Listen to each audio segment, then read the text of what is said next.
the biggest issues plaguing modern men is that the vast majority of them lack a tribe of other virtuous, trustworthy, masculine men who gather for the sole purpose of improving themselves and their lives on a daily basis. Most men simply float through space, working a dead-end job, only to go home to a nagging wife or girlfriend that doesn't respect them. Their friend circles are nothing but fat, low testosterone losers who are more concerned with what sports teams are playing this weekend and what bar they're going to watch the game at. If these men are lucky enough to unplug from the comforting lies that modern society sells them and decide they want more out of life, they look around and realize they need to get into a better room. That's where a private community of men chasing excellence comes in.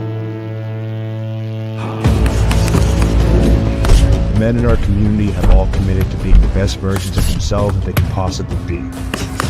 They willingly run toward challenges, knowing that pushing themselves out of their comfort zones is the key to unlocking their true potential as men. If you're ready to take control of your life back and curate a network of successful and knowledgeable men, now is the time to seize the opportunity.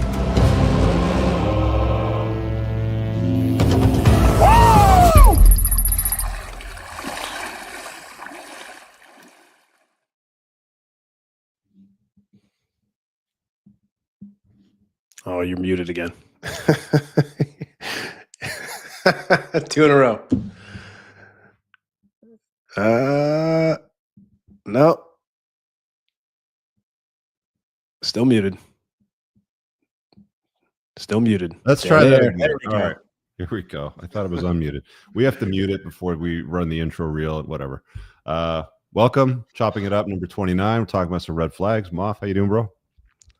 Good as always. Glad to be here.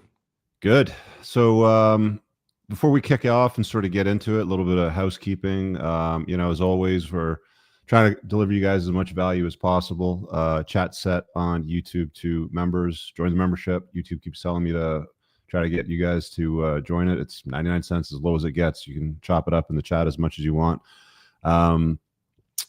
The show will run for about 60 to 90 minutes probably. Got lots to cover. We're going to be diving down through the rabbit hole of all the red flags, sort of building on them and explaining a few more things. We'll be able to take some call-ins if you guys want to drop a super chat and ask a question about a red flag or something like that. Happy to deal with that.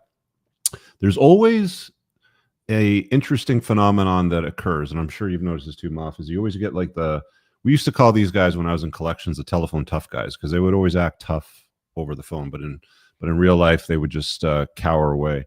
There's always a couple of people that like to get in the comments afterwards and talk about how we're wrong about something, or they'll disparage, or there'll be some ad hom attacks or something like that.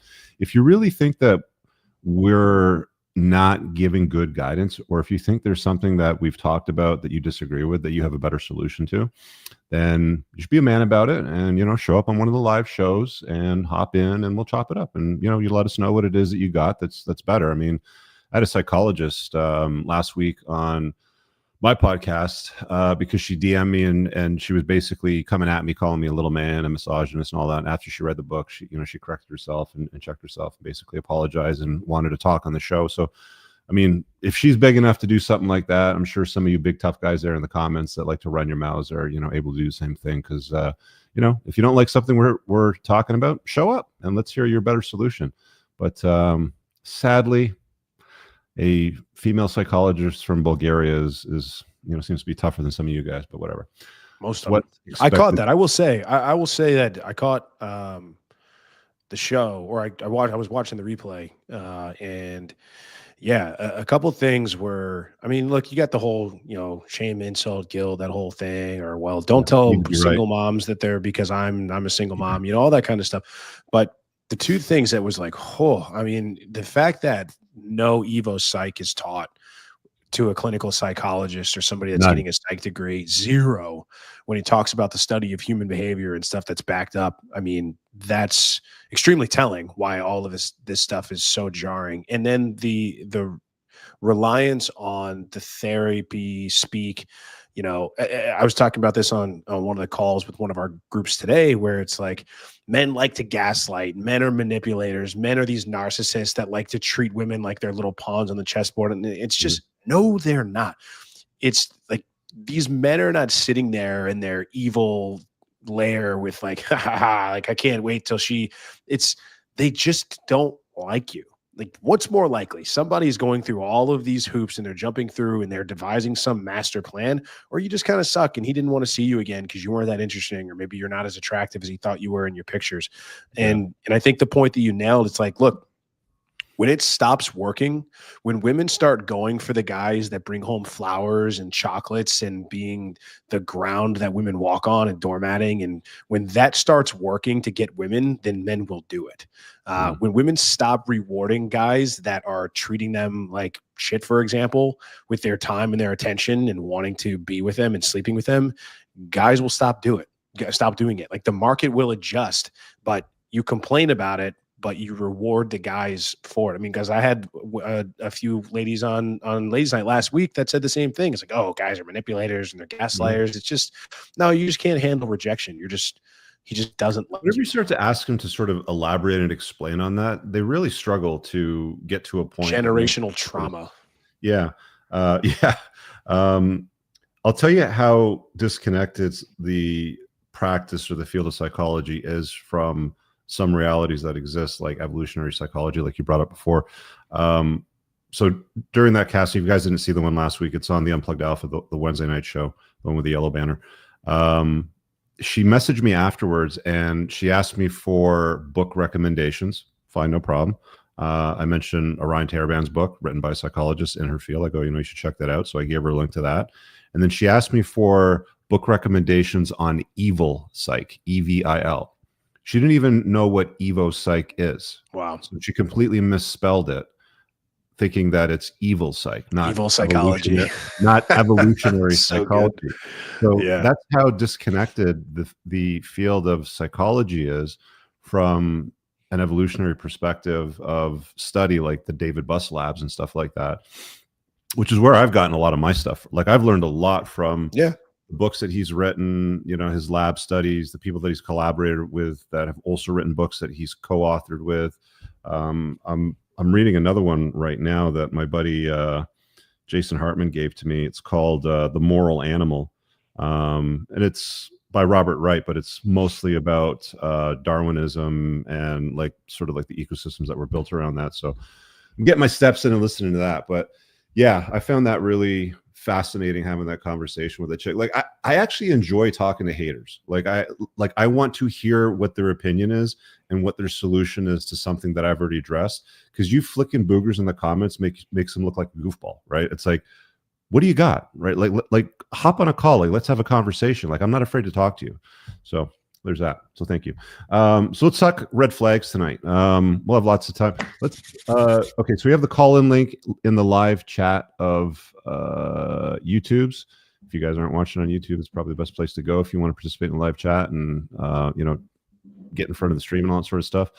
But you'll be able to call in, just click that link, join in, you can ask us whatever the hell you want. But let's start with, we'll just kind of randomly go through, but let's start with daddy issues.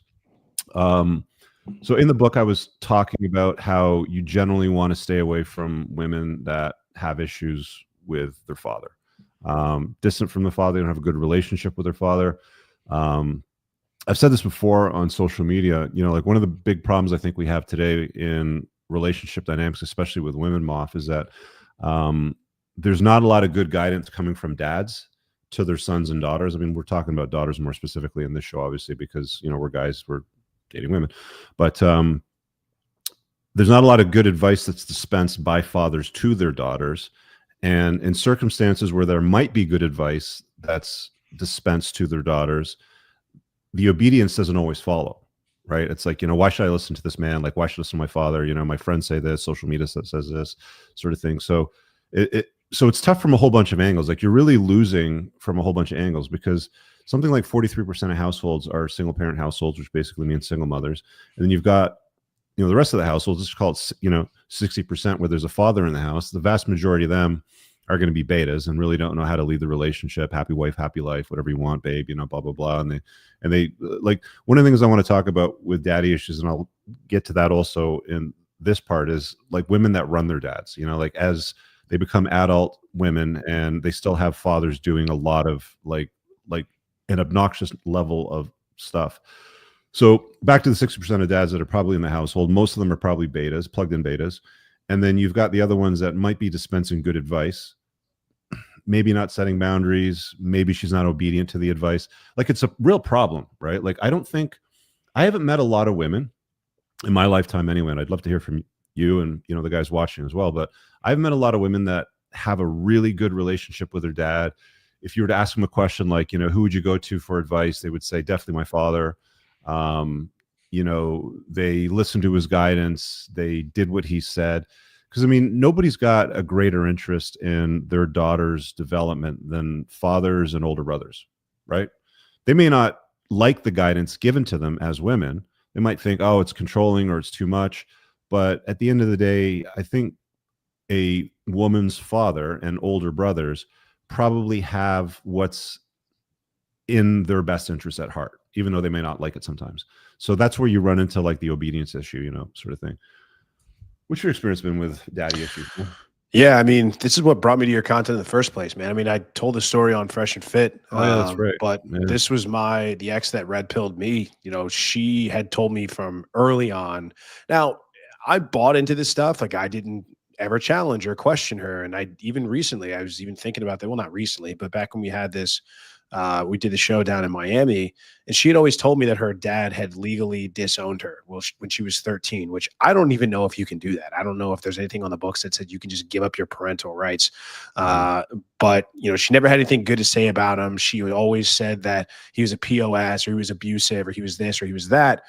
But and I remember very clearly, she had told me, you're never allowed to ask me about it, and you're never allowed to have an opinion that's different than mine.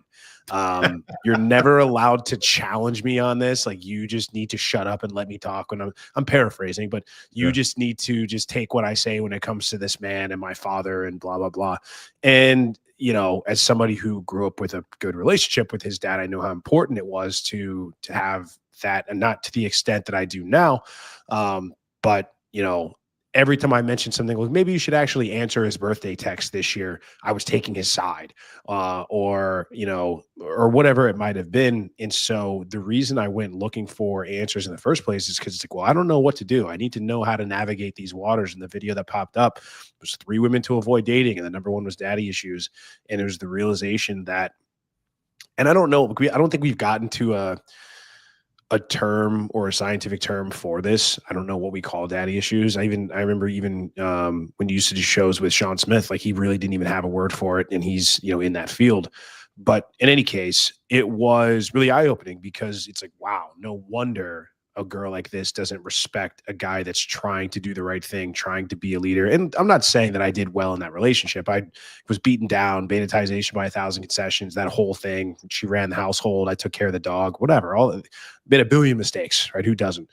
But that was the big thing that brought me to this. And so, and then even since, I cannot remember a specific time where I have met a woman that I was dating or going out with, or had a woman that we had as a guest on Ladies Night who was well-adjusted and didn't have a relationship with her father, or vice versa. Almost every single woman that we had on that was a train wreck, no dad around, didn't raise her the right way, or he was, you know, I'm daddy's little princess and he does whatever I say. When I say jump, he says how high, or he was just never around. And so it is the red flag that has only gotten stronger, like a piece of oak over time. It's ironclad. This to me is the number 1 indicator of whether a woman is going to be well-adjusted later in life, or whether she's going to have her shit figured out, is if she had a dad around, or she was raised by a strong masculine father. Now, I'll take it even one step further. You can have a strong, virtuous, masculine father, but when it comes time to leave the house, go away to college, move to the big city to pursue a job or to pursue work, that influence wanes over time. And so, I mean, I think it's a good thing that more millennials and Gen Zers are living at home, because they're under that influence and they need that dad to be around. An ideal situation, you come in and you meet a girl who still lives at home with 2 strong parents that are together, and then he passes her along to you and gives her away, and you become the new man of the household in her life. And that's sort of that exchange. She's not thrown and thrust into the world, left to make bad decisions and left to her own devices, which I think is kind of coming around because Gen Zs are broke and they're living at home more often than any millennials or Gen Xers did, but I digress. So yes, I've got a lot of experience in this area, and I have yet to see even an exception to the rule that a woman that has been able to have a good, successful relationship and doesn't have a myriad of issues, who has, had a really good relationship, with a dad. They're oil and milk. They just don't go together like that. Yeah. Let me just sort of frame this a little bit better, because I wrote this in 2018 plus. Let me just read the clip on daddy issues. It's page 51 on the second edition. All right. So if she doesn't have a friendly relationship with her father or has an acrimonious relationship with him growing up, then she's likely to have a variety of daddy issues, whether her mother pushed her dad out of her life, or he was absent, or perhaps he was disinterested in being a father and instead acted as a piece of furniture in the house. Either way, any woman that didn't have a solid relationship with a strong, masculine, virtuous father in her life will not value a masculine, virtuous alpha male. If she didn't value her father, what makes you think she'll value you? I've counseled far too many guys that have tried far too hard to rescue women with daddy issues. It's never worth your time. I'll share my story after I finish reading this. Another area of concern with daddy issues is that it's often tied into borderline personality disorder. So I learned this through the field of psychology. I think it was Sean Smith that brought this to my attention. Women with BPD frequently originate from fatherless homes, which breeds a fear of abandonment. This fear continues as they become adults, where they'll presume that they will once again be abandoned, and then they act out in such a way that will make abandonment certain. I'm going to say that again. The fear continues as they become adults, where they will presume that they will once again be abandoned, and then they will act out in such a way that makes abandonment certain. BPD women are so dangerous because they operate in extremes. They can be freaks in the sheets and then immediately act like a classy lady in the street. A BPD woman can quickly go from hot to frigid cold. Such a woman can hook a guy by pretending to be caring, loving, and nurturing. A BPD woman can create the false sense of perfection that makes you say, wow, a woman who finally loves, respects, and appreciates me. Asking her, tell me about your parents growing up early on, helps you identify and then filter out women with daddy issues. Remember, guys, you have 2 ears and 1 mouth, so use them in that ratio. Ask, shut the hell up, and then listen. She'll often tell you her story. I've had my fair share of experiences with women that had daddy issues, and they never worth their time, effort, or resources. A woman's father is their primary role model growing up and provides a foundation that governs her belief system and includes the lens in which she views both men and women and how they should interact. However, the origin of her issues is irrelevant. A lot of guys try to I can fix her, right? This is why I put this in here. The origin of her issues is irrelevant because if she expresses disdain for her father, she's unlikely to value men. It's not your job to play Captain Save-A-Ho. Single mother households, especially feminist ones, are a petri dish for today's women with daddy issues. A feminist identifying mother will instill toxic values in her daughter. Instead of valuing you, you'll be deemed to be a privileged male and will be resented for your masculinity. After my divorce, I dated a woman that had 3 older siblings. Her mother became a widow before my ex was born. Instead of being a single mother of 3, she optimized her hypergamy and looked for a beta provider. She found a guy, and she eventually had a 4th child, which was my ex-girlfriend at the time, with her second husband. Now, her mom died of cancer while she was in her early 20s. When I asked about the relationship with her father, she claimed unforgivable indiscretions that her father was responsible for. She painted her mother as a feminist saint and her father as an abusive, misogynistic cheater and child abuser. While we were dating, she went almost 20 years without contact with her father. She unsurprisingly identified as a feminist, became a single mother of 2 of herself, subsequently had little regard for men or masculinity unless it served to value her and her kids. She then dismissed them once she capitalized on value. While she constantly battled her internal conflict to find a high-value man, she also resented masculine energy and claimed that men that didn't subscribe to her solipsistic feminist beliefs. There's a lot of name calling and pointing on that one. Ex ran away from Canada after her mom died to teach English in Asia, partied through her young adult years in her 20s with many men there, came back at her epiphany phase in her late 20s, married a beta male that pined for her, and fulfilled her biological clock before promptly divorcing him at 38 when she deemed that he was no longer serving any purpose to her. Popular video on my channel. This is the one that you were mentioning Moff is 3 women that men should avoid. And I talked about daddy issues, needing saving, and fighting with dad's father. These type of women will never take ownership for their own lives. When I did that video, 3 women should avoid dating my channel. Women with daddy issues sputtered their insecurities in the comment section. And that video is still on YouTube. You can go see it.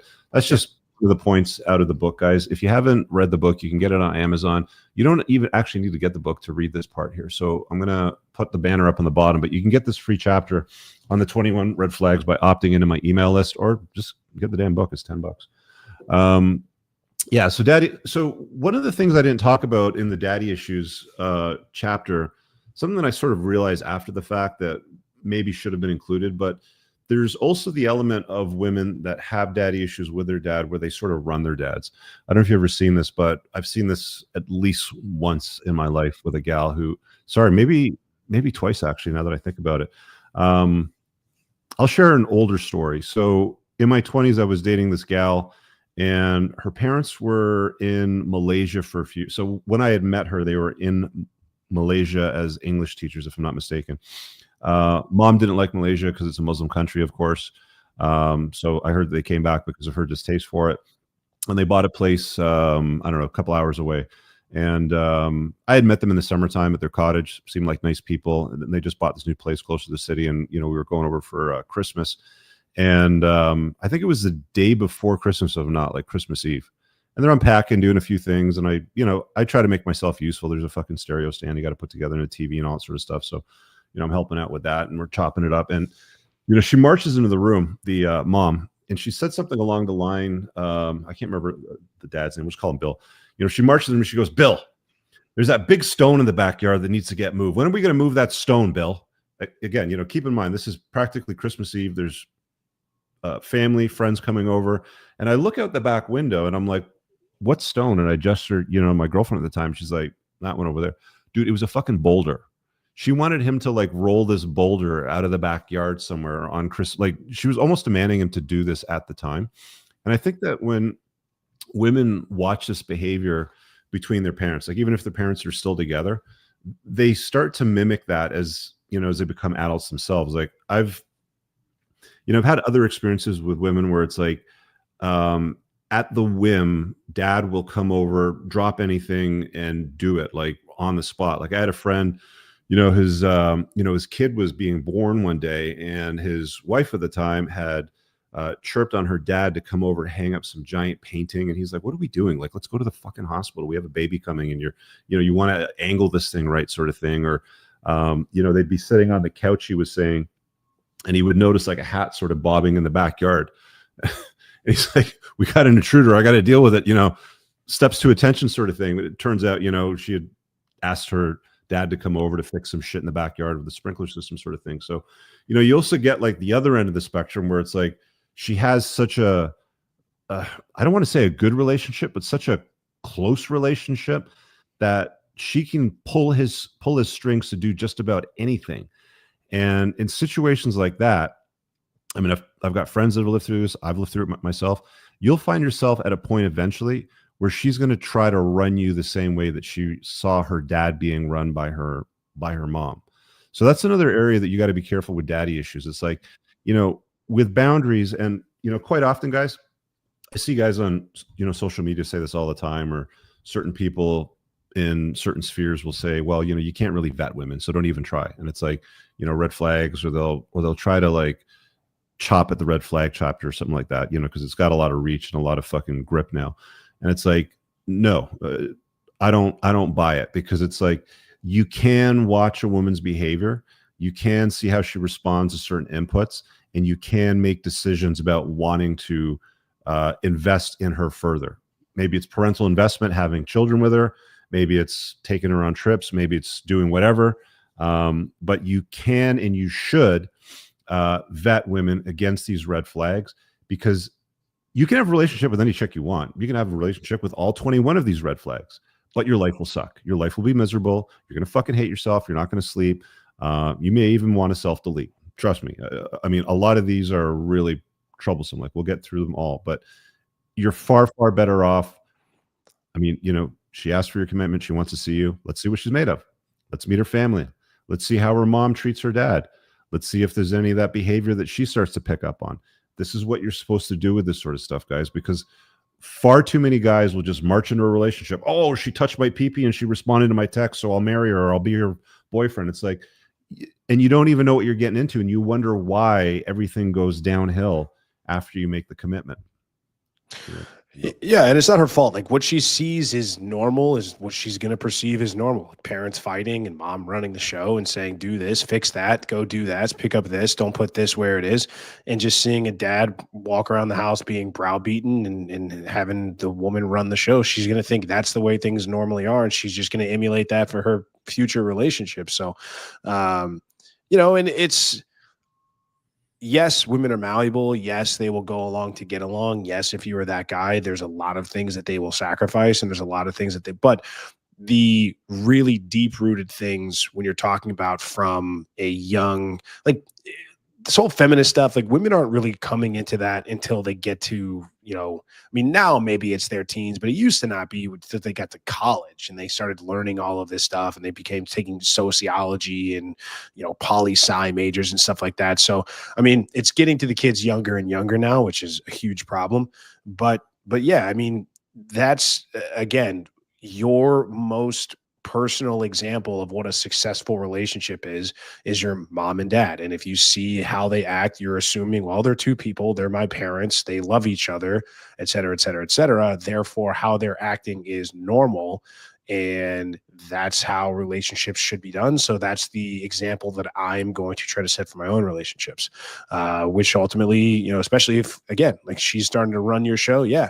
It's really, and it's also incumbent on fathers to be able to draw boundaries and say no, because you've got to you got to cut the umbilical cord. You can't set them up for failure by being the constant failsafe. At some point, they've got to be able to fall and make mistakes on their own, or you've got to say, hey, there's a man in your life now. He is now responsible for you. It is no longer, you know, my job to be there and take care of things, because, you know, I know guys that are like that, where it's like, look, you know, yes, he's her dad, but I'm her husband, or I'm the guy that pays for the roof that's over her head, or the food that she eats, or allows her to stay home and take care of kids when I go and work. And so, yeah, there was a comment in there. I was like, well, what if she had a great relationship with her dad, but he was like a beta and he was like a male feminist? It's like, yeah, that's obviously not what we're talking about. We're talking about strong, virtuous male leader. I mean, it's better than not at all, but we're talking about, you know, guys that are like us, guys that you would want to, you know, emulate, or the kind of men that women would want to be in relationships with, essentially. And, you know, he may not be around. He may have passed. You know, when you know, she was younger. But, you know, in the absence of that, you want to look for supportive family around her that can identify your merits and your fucking values and be like, you know, Rich is a good man. He's good at being a man. And they sort of like slap her around a little bit and be like, smarten the fuck up, right? Like, knock it off, like, listen to this guy, sort of thing. You want to look for that in, you know, her family, if there's an absence of a father. But I mean, you're probably going to eliminate the vast majority of problems in the selection process, which is what the red flag chapter is all about, is like, use a thorough selection process when you're inviting a chick in your life. A lot of you guys ask me all the time, like, you know, how do I find a wife? I want to have kids. You know, there's a lot of problems out there. Like, start with the red flag chapter, guys. And it's free. You can get it for free just by getting on the email list. But, you know, you get rid of the ones that came from a single mother household that didn't do the work on themselves. Some of them will, some of them won't. Most of them won't, you know, so, you know, get rid of that. Then you get the ones that had a father, you know, that was plugged in beta male. Oh, okay. You know, they're not really going to respect men either. Then you got the ones that might have had a strong father, but weren't obedient to him. Well, you got a problem with that as well too. So it's like, you're gonna eliminate a lot of the problems in the selection process just by that alone. I mean, you should be able to have a good relationship with the chick's dad. Like, you should be able to sit down and shoot the shit with him for hours, play a board game, talk about life, have a drink, go for a walk. That's ideally what you're looking for. But in today's world, where, you know, women divorce men 80% of the time and they have custody most of the time, and, you know, toxic feminism and wokeness and all men are toxic and you know, blah blah blah. Like you go down the list, sort of thing. You're gonna have a very, very hard time finding a gal that's going to be worthy of your long-term investment. Look for women that have the bright triad traits, that are looking to do the work on themselves, to improve any fucking indiscretions that they might have, to take ownership. Ownership's another really, really big one. Like, you know, like ownership in women is like oil and water. It usually doesn't fucking blend together. There's that famous scene with Jack Nicholson and As Good as It Gets, where he's at his publisher's house, and the gal at the reception desk, who's a big fan, you know, runs up to him and says, "Oh, how do you write women so well?" And he's like, "I think of a man and I take away accountability and reason." And he's like, he's absolutely right. Like, accountability with women is very, very distant, and very few women will take accountability. I mean, it frustrates men, you know, to no end. I know it's frustrated me in the past, but look for women that also take accountability, because that's a masculine trait. Like, good men love to take accountability for their flaws in life. They don't blame other people. They don't blame the government. It's like, they fucked up at their business, that's their fault. You know, they fucked up at work, that's their fault. You know, they understand what ownership and accountability is like, and you want some of that to trickle down into their daughter, which is eventually going to be your gal at, you know, at some point. So don't take daddy issues lightly. There's really a lot around that, and like, you guys are free to call in at any time and, you know, ask us any clarifying questions. I don't think I have anything else on that. You want to the final point that I would say is, because I know we're going to get comments on this, because we always do. It's like, oh, yep, you guys just prove the point. Like, modern women are broken. It's like needle in a haystack. Go MGTOW all the way. Women suck. And it's like, man, there's guys out there that are crushing it in life, that are making good money, that are in good shape, that are leaders, that are masculine, that know what they're doing, that know how to hold frame. And none of those guys talk like that. So if you're somebody that's running to the comment section and you're saying like women are cooked, this and that, it's just sour grapes, and you know it. You know, well, it's really hard. Like, okay, man, yeah, name something in this world that is worth having. That's easy. Nothing. So that's all I have to say on that. Women have and always will be the most prized commodity for men. They always have been, you know, throughout history, for their beauty, for their fertility, for their ability to bring you sons and daughters. So don't be that guy where you just like, oh, you know, fuck this shit. If you're struggling and you're not having a good time at life, and especially, you know, with your relationships with women, you have to level up, man. That's all it boils down to, because the more a woman likes a guy, the more attracted a woman is to a guy, the less you will pay. The cost goes down dramatically to a man.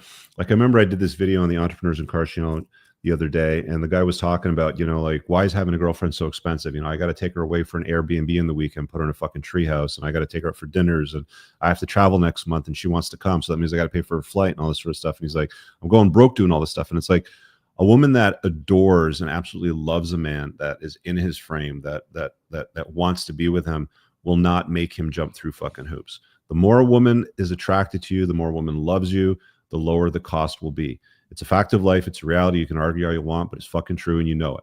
So you have to do the work on yourself, level up. If you're fat, lose the weight. If you're broke, make the money. If you're insignificant, be significant. You know, these are all the elements of the growths that, you know, need to occur in a man's life at some point, because men are made, you know, women are born. They just have to preserve their value and be beautiful. Like, they just don't have to be fat. It's very simple for women. Like be pleasant, don't be fat. That's it. Don't be a hoe. You know, for guys, like, you got to do a lot more work than just not be fat. You have to also not be fat, but you also have to be, you know, interesting, captivating, significant. You have to know, make money. You have to, and all of this is for you guys. It's not for women. And by the way, when you get to the top shelf, your experiences become so much better. You don't have to fucking put up with bullshit. You know, you can indulge in multiple women if you want. Like, there's lots of opportunities for you on that top shelf when you get there. But first and foremost, it's for you. So don't beat yourself up or try to dismiss it as an insignificant thing, because it's hardwired in your DNA. Like, you're here to scatter seeds. So, and you should real quick, like, you should want to do hard shit too.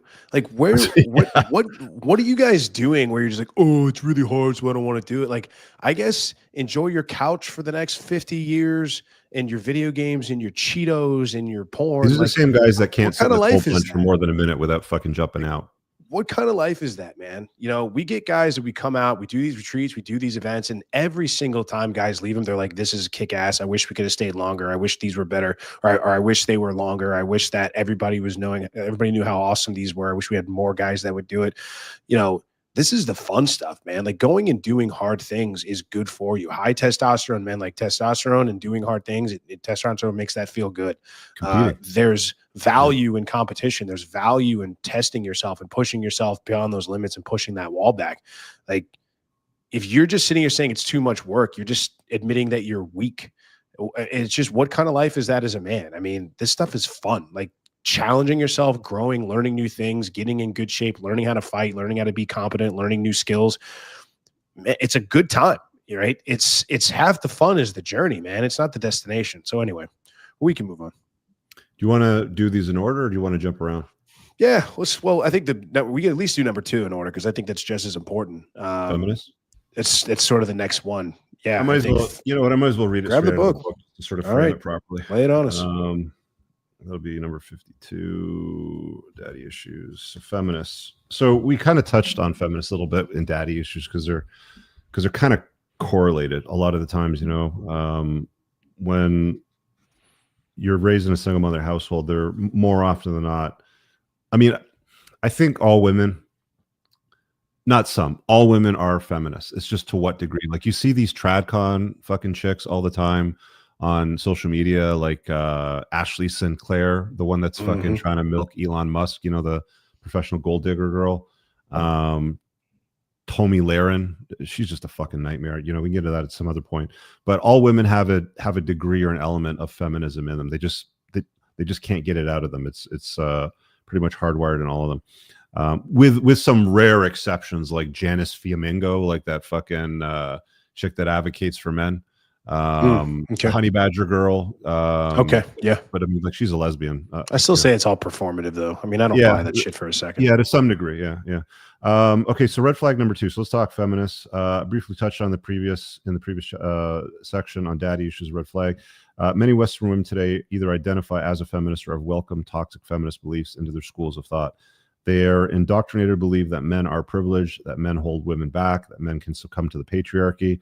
Also sort of ties into how women believe that men make more money for doing the exact same job, but that's been dispelled a million times this Sunday as well, too.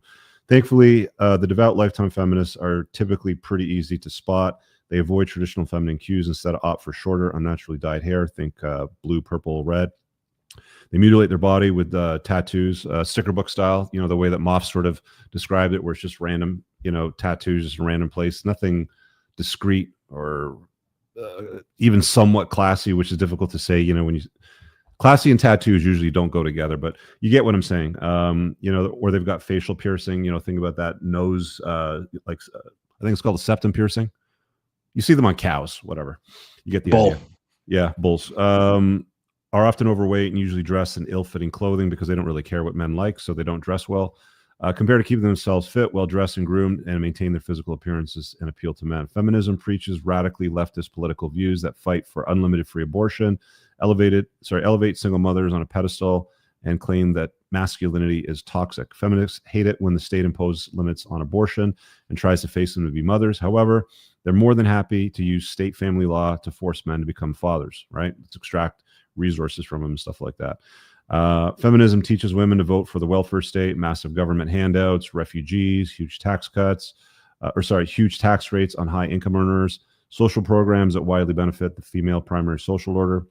Feminists will never appreciate you or value as a man. Feminism teaches women to be victims, and anyone with a victim mindset can't find happiness. One of the things that I didn't put in this chapter is you'll often find that a lot of people will play the victim in the chaos that they create. It's like, oh, I'm a poor victim, you know, fuck the patriarchy, smash it and all this sort of thing. But they play a significant role in creating the chaos that they're experiencing in their life. So watch out for people that do stuff like that. Today's version of feminism is so toxic that it's anti-femininity. It encourages women to hate men while simultaneously encouraging them to behave like men.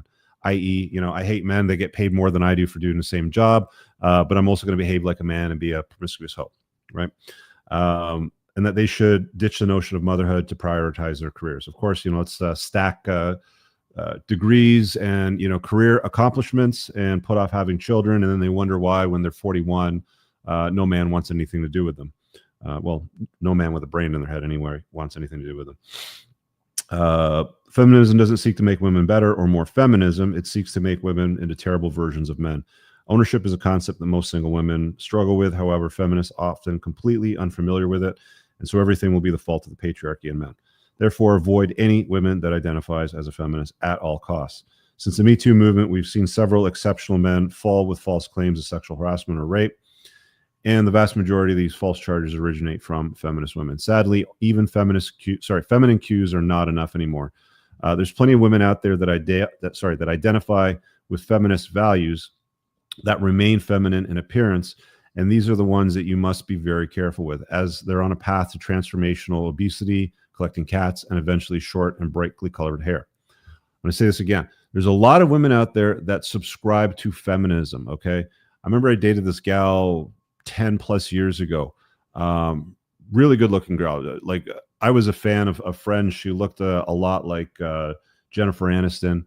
Very attractive gal, but total feminist. Absolute bleeding heart, commie, liberal feminist, right? If you're getting into a long-term relationship, so the cues of fatness and short purple red hair or a nose piercing like a bull aren't enough. You have to fucking watch them, watch their behavior, see what their values are, see how they respond to certain things. That's where it'll become very, very, very evident. If you're getting into a long-term relationship or even considering marriage, it's vital that you give yourself a good 2 years to watch both her behavior and her choices in life. Pay close attention to her before doing something silly like marrying a woman that appears feminine but internally idealizes feminist propaganda. Again, straight out of the book. You can get that for free by opting in the email list at entrepreneursandcars.com/red-flags. Yeah, feminists suck. They're just miserable. They're just not fun to be around. They always vote for, like, I don't know if you saw the screenshot of the polling in Canada right now, but we have an election coming up. And for those of you that are unaware, we've just endured 9 years of Justin Trudeau. Climate hysteria, wokeism, people kind, sending all kinds of money to fucking Ukraine, taxes going through the roof, carbon taxes, blah, blah, blah. And in the polls, they just replaced Trudeau with Carney, as a leader for the Liberal Party, which is really just a socialist party. And they're leading in the polls. Canada is fucked. Canadians that are going to vote for another Liberal government are like, this is all tied into the feminist ideology, right? Like, all of this is like, there's no independence, there's no freedom, there's no ability to make choices. If you don't remember, they locked us all the fuck down and made us wear masks and stand on docks and take a very ineffective and unsafe jab that didn't work. But you have to fucking be very, very careful with chicks. She identifies as a feminist. She doesn't like Trump. She doesn't like, the conservative leader in your country. She wants more refugees. More refugees welcome. More asylum seekers. So they can rape them later. Sort of thing. Any of those sound bites, exactly what you're dealing with. And guys, I am telling you, you can invite these women in your life. You can marry them. You can have a whole bunch of kids with them. But your life will be miserable. It will be difficult. It's going to be very hard. There's a strong probability during the divorce machine, which is going to happen 50% for all of you fucking guys out there, that she's going to take your kids, alienate you, separate you from your fucking money, and use that to fucking make you look like an asshole to your own kids. I've seen it happen. I've seen this movie thousands of times. I've talked to enough guys on private consults. Do not get involved with a feminist. Do not at all. I've got a little bit of a more nuanced take. I agree with 99.9% of that. Now, you brought up some good, and I talked about this actually last week on my office hours, and I won't go on the whole thing, but I think what too many men are expecting nowadays is a completed work of art. They're looking for the statue of David. They're looking for the Mona Lisa. And women are moldable and malleable. Find a blank piece of canvas, find a blank, slab of marble, and then you mold her and you shape her how you want her. I don't care how good of I don't know how good of a painter you are, but if the canvas is ripped, you're not going to turn it into a painting. Now, obvious signs of a ripped canvas: the blue hair, overweight, the piercings, whatever the stuff they wear. Now, because a lot of guys came back and said, no, look, if I see a girl that posts on her dating app profile that she's a feminist, I immediately swipe left. I'm like, okay, fine. Like, I'll grant you that. It might not be worth your time taking that risk. But let's say, look, like, because in those occasions where you're seeing the hair and the nose piercings and the whatever and the fatness, you're seeing someone's inner beliefs reflected on their outward appearance, right? Those are directly correlated. Cool. You can just cut bait. You don't have to waste your time. Now, those women you say be careful of, where it's like, oh, like they look relatively conservative and traditional, but they start spouting off like feminist talking points. I think there's a caveat there. And you mentioned it, which is, I think, is really, really important. I think guys are too quick to cut bait on a girl the minute she says something like, I identify as a feminist. Because women like to go along to get along so well, they are still identifying what in girl world is the most popular thing, like rights for everybody, and it's biological and it's nature and that sort of thing. And I get all that. Single women tend to be more liberal because of without the influence of because my opinion is without the influence of a strong, powerful, virtuous, masculine man to actually steer them down the right path. Now, the important part is, yes, I think men are too easy to say like, oh, she said she's a feminist. She said she voted for Hillary. I'm going to not entertain this woman anymore. But I think there's something to be said for a guy that is going to sit there and say, yeah, I don't believe in any of that. I think all that's kind of funny, or that's bullshit, or you laugh it off, or use mastery, or whatever you want to do. And because think about it like this, a girl agrees to go on a date with you. She wants you to win. Women are constantly being bombarded. We already know this. I don't have to say this, guys, but women are constantly being bombarded with propositions for men. So the simple fact that she agreed to go meet you out for a coffee or a drink, like, you are already in like the top 10% of dudes because she's even out with you. So that you're already winning, and she wants you to win because she got dressed up. She met you. She went through traffic. She bailed on her girlfriends, maybe, regardless. So when she sees that you're a guy that is just like, yeah, I don't believe in that. I think that's ridiculous. So like, yeah, Hillary like eats babies or whatever you want to do, as long as you don't get into a legitimate conservative liberal politics debate, which is one of the dumbest things you can do as a man, you're probably going to be okay. Now, I think that a lot of women in that scenario will say like, oh, wow, this guy is not some liberal feminist pussy that I can push around, or he actually doesn't agree with this. Maybe I'm wrong about this kind of stuff, because again, she's doing the go along to get along. She's like, oh, this guy who I really like is standing on his business and he's not being pushed around by these talking points. Do I think there's plenty of women out there that absolutely will drive that stuff home? And that's the importance of what we talk about, that vetting period, that 6 months to 18 months to 24 months. Now, if she's still doing this stuff 5, 6, 7, 8 months down the line, hopefully you're like 3 months is enough for her to start changing some of these things, or for her to start talking and acting a little bit differently, as long as you're doing the right things. So it's yes, you have to be very careful by inviting these women into your life. Absolutely. But I think there's a lot more women out there that will identify as a feminist or tell you on a date they're feminist. And the minute that you say, nah, it's all bullshit, they'll change their tune. There's also a lot of women that will double and triple down on it. And that's where your powers of discernment have to come into play. But I think guys are just hearing like, oh, she said feminist, so therefore I'm going to talk to her about politics and I'm going to suck all the air out of the room and I'm going to dry her up. And they wonder why it's so hard to find, a chick, because they underestimate their power of influence by being a guy that she's interested in. She continues to be interested and invested in. She'll continue to be invested. And all of a sudden now you got your conservative trad wife or whatever the hell you want.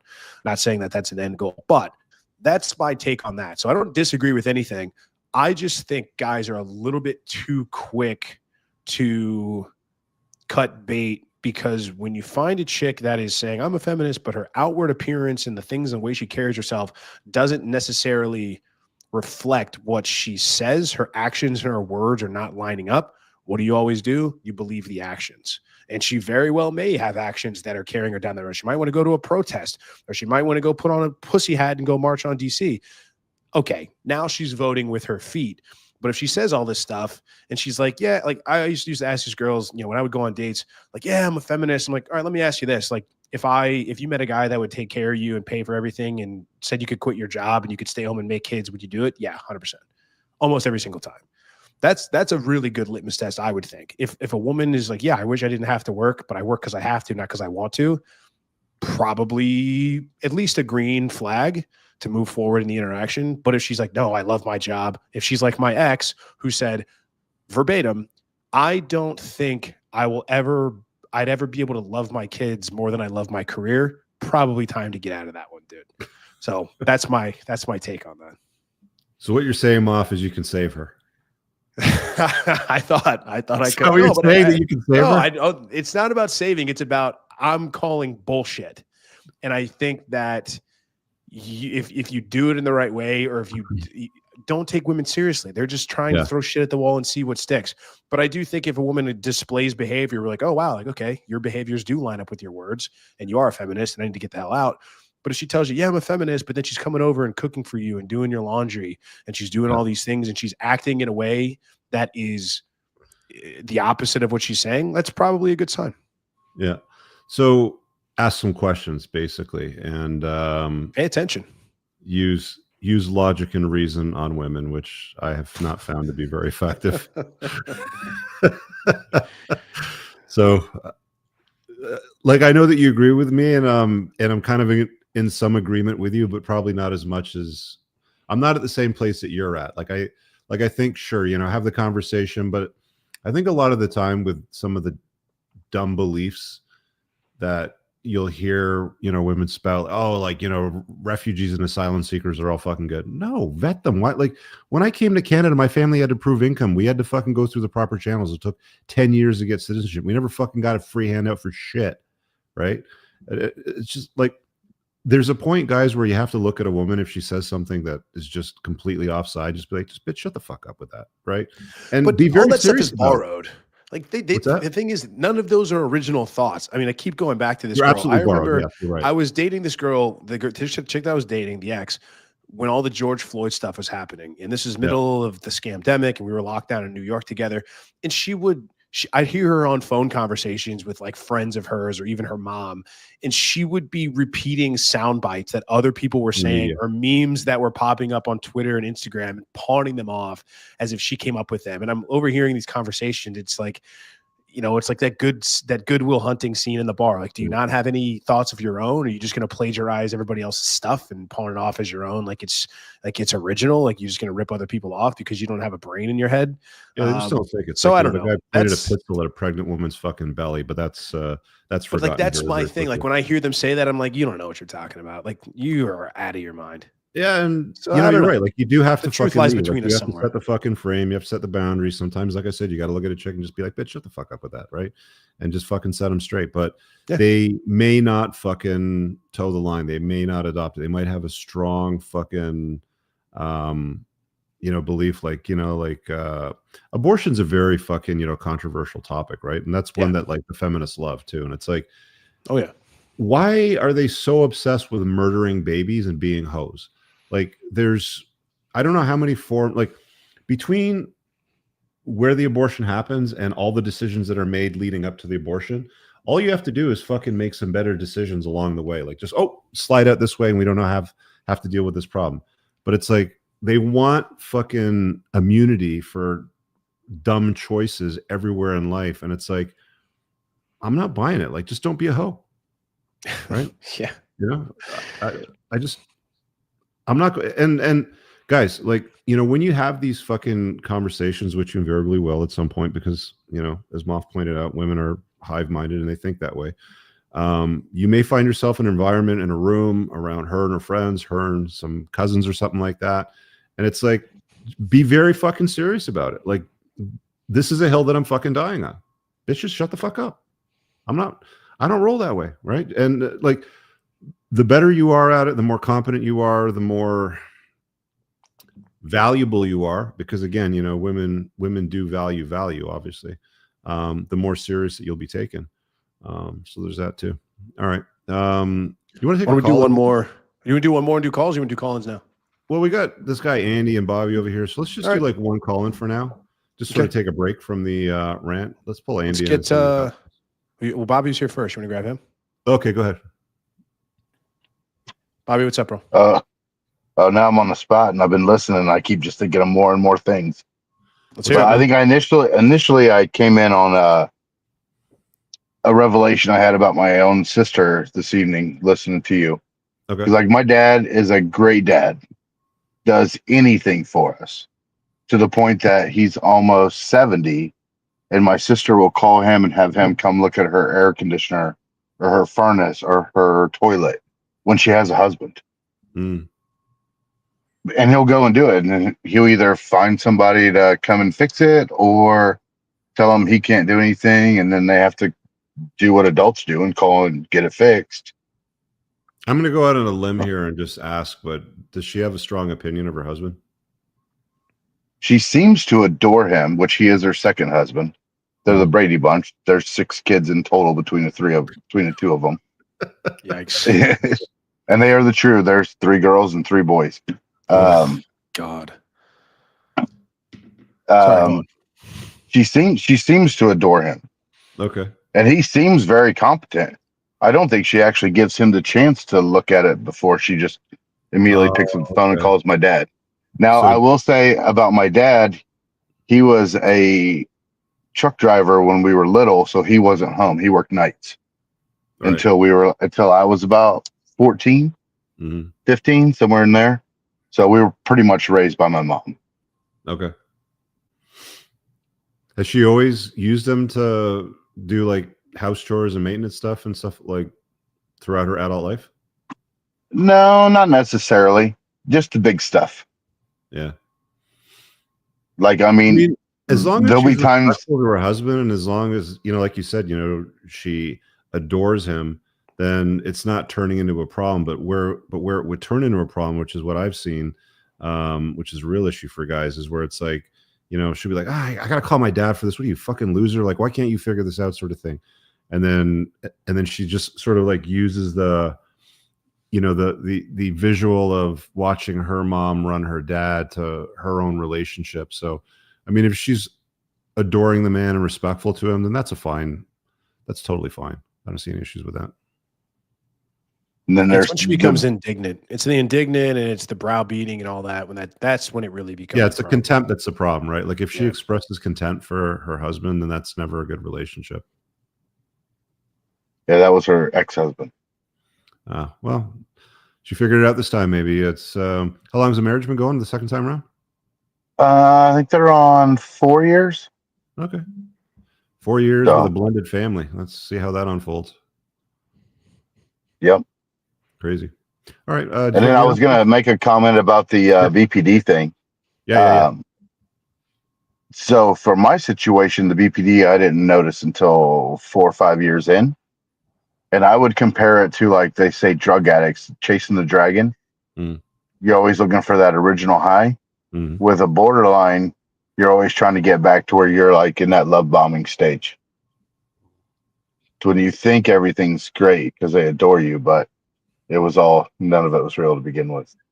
Well, I mean, like the telltale with, you know, with the BPD is a lot of like hot and cold, a lot of push and pull. And a lot of the times, you know, guys find that they don't have a lot of luck with women, and they find one gal that's like BPD, and it's like, holy shit, you know, this chick gets me. Like she's so hot to trot, and she's amazing in the bedroom, and you know, she's so fucking pleasant in the streets and presents well, but there's crazy still lurking under the surface there somewhere.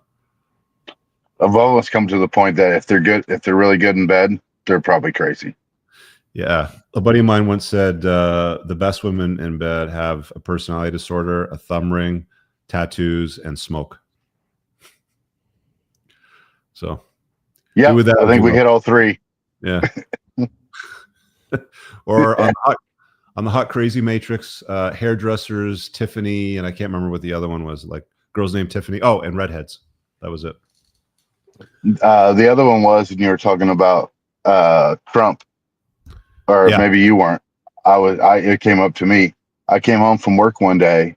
This was during the first go round of Trump. It was told that because I voted for him, I was personally responsible for all the children on the border who had passed away. Retarded. And I walked into this hellfire. I'm like, shut the fuck up. You know, you're just taken back. You're like, what? Yeah, nice try. Yep, they're out there. You're not with that gal anymore? Nope. Good. Onwards and upwards, my friend. All right. Thanks for popping in, Bob. Thanks, Bob. Thank you. All right. You want to throw Andy in, and then we'll do the next one? Yeah. Andy, what's up, bro? Hey, We got- just wanted to chime in on the topic. I wanted to give an example of feminist and my experience with it. So I originally came to the US like in the late 90s as a student from Ukraine. And, we had to do the gen eds and this and that in college. And one of them was women's studies. And then, being a curious young man, obviously I was sort of interested. Well, what sorts of issues do women deal in the USA? How is it different maybe from some of the things that I have observed growing up and my family or society, et cetera, et cetera, et cetera. So I unfortunately take that class. So here's what we get for a professor. First of all, it's not a professor. It's adjuncts. They find kind of people off the street, they call them an instructor, and they teach you things, supposedly. So this one was, how do I describe her? Sort of a they, them looking lady, kind of a butch, sort of overweight, short hair, wearing like jeans overalls. She came into the class and it was mostly ladies and like 2 or 3 dudes. Poor guys, poor saps. I don't know what the hell we're doing there. Anything else, badminton would have been better. But anyway, or whatever from that section of gen eds. So she would sit on the desk. She didn't sit in the chair or stand or whatever. She would just plop herself on the desk and start talking about how men are bad. Like literally every class, that's what it was. She talked about how she worked as a trucker and how other truckers made fun of her for being a lesbian or whatever. And I'm like, it's not about being a lesbian, lady. You don't know how to dress. You look like a man. Like she had these eyebrows. One of them, they look bigger than freaking like, I don't know, Mario's mustaches, and one was bigger than the other. So she didn't take care of herself. And all of her stories were like her suffering in the hands of all these men and this and that and this and that. And honestly, I can tell you that it was a complete waste of money.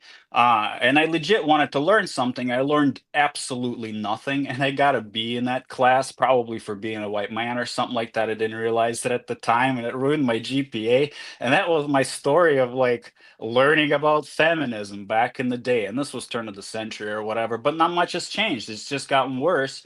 However, I think like in today's society, they're all so unhinged that it's easier to spot a crazy. You know what I mean? The pink hairs, the bull nose rings, and the tattoos and the whatnots. So in some ways, they're doing us in a way a favor by making it a little bit easier to just like look down, look away, walk away, and not get involved with the crowd. And then hey, later on in life, I like I didn't know what the hell I was doing. I was kind of a simp or whatever, just your regular dude, looking for a lady. And so then I wifed up a single mom later on who was a redhead and like far out on the freaking hot, crazy matrix, like Amber Heard levels. I didn't know any of that. I was a chameleon. 6 months into the marriage, the real lady came out and it was like, what the hell is this? So yeah, that was Okay. kind of the story and a couple of examples. I don't really want to go No, ahead. that's good, man. Thanks for chiming in and sharing that educational story on feminism in school. It's the same today. Thanks, bud. Yep. See ya. Of course. All right. Let's go to a third one, which is the unhappy and unlucky. I don't even need to read it. It's actually it's one of the 48 laws of power from Robert Greene. I mean, I kind of expand Number 10, I believe. more. Yeah. You're gonna run into women that are always FML. I don't know if you've ever seen that acronym with women, but it just stands for fuck my life, right? And it's like nothing goes their way. Somebody's always making their life difficult. The weather's not good enough. Whatever, politics, something. It's like they're never pleasant. They're never happy. And it's like, I don't know if you ever remember like the Peanuts cartoons when you were a kid, Moff. Yeah, Charlie Brown. Yeah, Charlie Brown. But there was that one guy. Was it Linus with a cloud over him? Wah, wah, wah. Linus was the blanket carrier. The blanket carrier. But there was one kid with a cloud over him, right? Are you talking about Pigpen, the dirty kid? I don't remember I the don't cloud, know. but I know what you're talking about. Like, Yeah. you could talk about Eeyore too from Winnie the Pooh. Like that was always Eeyore, yeah, don't be he a was the fucking negative Eeyore. guy. Yeah. Yeah. Do not, life is supposed to be fun. It's supposed to be, an interesting, captivating journey. And again, this brings it back to the selection process. So, for all those people out there that have told you, oh, you can't vet for red flags, it doesn't work, she can be a chameleon. Sure, but not over a prolonged period of time. She's going to tell on herself if you give her a year or two to like vet. The problem is most guys, I don't know if it was Andy, was one of those guys, but he wifed up a single mom 6 months in, sort of thing. And it's like, most guys, the first opportunity that they get with a gal that is responsive to them, is intimate with them, they'll just sign up right away. And it's like, you have to take the time, see what they're all about. What's their family like? How do they respond to stress? What happens when you travel and the luggage gets lost? They lose their shit and yell at the fucking airline, or they just say, let's go get some bathing suits and we'll call it a day. Weather's going to be hot all week. Who cares? We'll figure it out later. Right? Like, you want to see what she's made of. So you want to look for women with the bright triad traits. I'm talking about this a little bit more in, my second book. I covered a little bit in the first book. But you want to look for women that have good personality traits, right? That are willing to process things, that are willing to be insightful and look at themselves, to take ownership. If a chick says, like, I fucked up, or, I've been a fuck up before, but they go and do the work on themselves, that's all okay. But what I'm basically saying here, guys, is there are a contingent of people. It's not just women. There are a contingent of people out there that just bring misery and suffering, and they will rob you of your joy. They just will. So do not invite them into your life. Yeah, this is a big one, man. I mean, for those people keeping score at home, this is the third red flag that my ex had. So 3 for 3 so far. I think by the time we're done, at least 2/3 will have been represented. I'll have stories for all of these. So that's why this stuff resonates with me so much. But yeah, man, the black cloud is for real. And it's a manifestation of other things that are going wrong in a woman's life. Again, no good relationship with her dad, doesn't have friends, or if she does have friends, they're backstabby and they're gossipers, and they're always talking about this drama and that drama and who's talking about who, or who drank too much and threw up on somebody's shoes or whatever. Just stupid, innocuous stuff. Or she's getting yelled at by her boss, and so she can't come home and be pleasant around you because she's stuck doing spreadsheets and doing stupid work for clients that don't care, and she's a little cog in a machine. It's amazing how pleasant a woman can be when you just let her be what a woman is supposed to be. When we return to these traditional biological drivers of our behavior and what makes us successful human beings and what moves and propels society forward, and we recreate the glue that hold men and women together.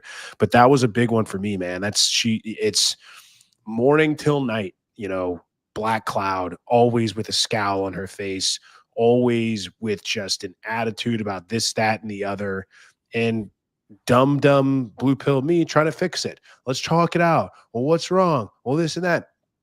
Versus, I've talked about this, I think maybe in a previous ladies' night, and it's like, now I'm in a completely different person, completely different world, but the problems, especially the problems that a lot of women get all up in arms about, they don't matter, right? I'm trying to figure out how I'm going to keep a roof over the head and keep food on the table, and how I'm going to be able to make rent payments or the mortgage payments or whatever it is, or I'm trying to protect myself from people that want to do me harm or that want to break into my house. I'm trying to make sure that I'm trained enough to be lethal and know what I'm going to do if shit hits the fan. And you're complaining because Becky said your hair didn't look great, or she said it in a way that gave you a compliment, but she was making a snide remark actually because you're reading between the lines. So yeah, I mean, those are huge green flags in a way where stuff goes wrong and she can find a way to find the positive. Like we talked about this before, but when a girl is in love with you and when she sees you as that guy, it doesn't matter what goes wrong. She just is cool and happy to be around you. And as long as you're like, I've got it, she's like, okay, then all is good. Oh, plane got delayed, lost our luggage, forgot to book the hotel. I'm sure you'll figure it out. And then you do figure it out because that's what a competent man does. But yeah, you've got to avoid those people. They will rob you. You've got to avoid girls that are like that. They'll rob you of your enthusiasm. It's a cancer that will just infect your life, rob you of all joy, and you'll just become a soulless husk, like every man who she's interacted with before you. So, when you find that out, if it's always something to complain about, if she's always venting or complaining, or there's always something wrong, yeah, you just can't do it, man. You got to cut bait. You can't be around people. This doesn't even go for girlfriends. This is friends and guys you hang around with as well. You've got to cut negative people and the unhappy and unlucky out of your life ruthlessly. So yeah, feminist, daddy issue, and happy and unlucky is a pretty deadly combination that, yeah, I was the victim of, or I got to see firsthand. So I highly do not recommend it. I can't wait to hear the rest of the story. So another thing that you guys can look for when it comes to the unhappy and unlucky is resting bitch face. If you don't know what this is, there's actually a video. It blew up. There was like this hilarious video somebody did once about resting bitch face, but it's a real thing. Like, you got the Obamas over here, and this one got this look on their face like, fuck, like resting bitch face, resting bitch face, resting bitch face, resting bitch face. Right? Like, look for resting bitch face. Like, even this dude, resting bitch face, resting bitch face, resting. No, I was just having a conversation about this the other day. It's because a lot of women will say, "Oh, I have RBF, and that's just my face." It's like, no, that is your outside reflecting your inside, which is an unhappy bitch. Like, that's all that is. Like, if you're a happy person, you don't look like that. Face. You don't have that, you're posing for the camera. That's obviously a setup. But, like, all these women are taking selfies saying, "Oh, I have resting bitch face." It's like, no, you'll know when you see it. Like, they can't hide it. If you see that scowl, like, "Oh, that's just my face." It's like, no, I know that you are actually a bitch, and I don't want to be around you. Yeah, you want to look for, again, joy, laughter, pleasance, smiles, pleasantry. You want a chick to, like, a smart woman will try to find a way to embed herself into your life, right? Like she will, she'll come over to your house and your garbage bins are at the end of the fucking driveway and you haven't been out yet to pick them up, but she takes the initiative and she's like, I'm over at Rich's house. I'm going to grab these things because I don't want anybody to drive over them and they've been picked up. So let's bring them up to the top. Unprompted, right? Like, you want pleasantries. You want somebody that's fun to be around, that is warm, not miserable, right? So, like, just be smart about it, guys, right? Because over time, the relationship will become more difficult.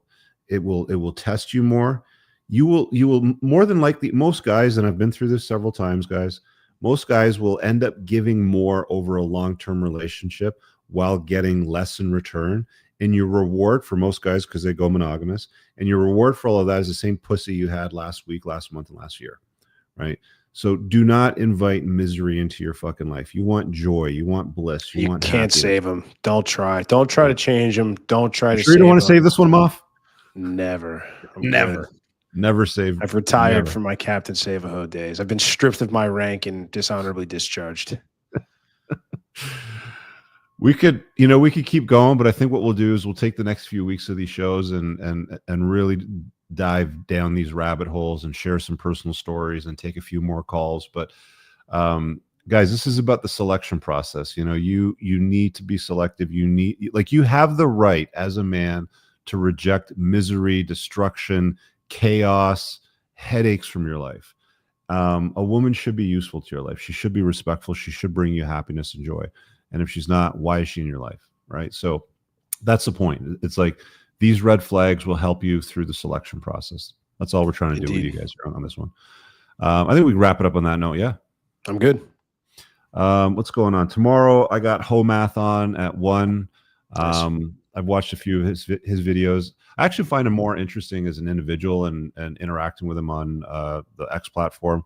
So I want to hear about his kind of like walkabout. I think he's he's kind of moved around a bit and looked for a new place to stay, and I want to hear about his story about building the channel sort of stuff. So he'll be on a Playing to Win, which is on the Entrepreneurs and Cars channel. And Wednesday I'm doing a show on the Unplugged Alpha talking about Elon derangement syndrome and all the other sort of like things that I've seen. Like, I see people protest some of the dumbest shit, or have seen over the last several years. So I want to talk a little bit about that because it sort of like ties into my matrix where, we're talking about being plugged in, unplugged, alpha and beta sort of thing. And I'll refresh you guys at the start of the show on that one as well. There's no ladies night tomorrow night. Spencer is off and he's our recruiter. So Moff deserves a break after putting up with it for several weeks back to back. Some of you have asked, like, are you going to come back on the show, Rich? And it's like, I'll be on from time to time. Like, Moff needs a break from time to time. If there's a panel lined up and I can, come on in, then for sure. But yeah, I haven't, yeah, we'll see. We'll see. I don't blame you. Yeah. All right. So on that note, we'll, call it an evening, guys. You have an awesome one. We'll see you guys tomorrow for Home Math Live. And I got a few other stuff, coming in the pipeline from Entrepreneurs and Cars from the driver's seat of the car. We'll see you guys soon. Peace out. All right, guys. If you enjoyed that podcast, make sure you visit my website at richcooper.ca to learn more about my courses, my book, The Unplugged Alpha, community, or booking me for private coaching. Also, if you are a Canadian with $15,000 or more of credit card debt and what you are doing right now isn't paying off the balances, then visit totaldebtfreedom.ca and hit get a free quote to see if you qualify to settle your credit card debt for less than you owe today over the next 48 months. Make sure you check out the top pinned comment on YouTube for all the links mentioned during the show. Peace.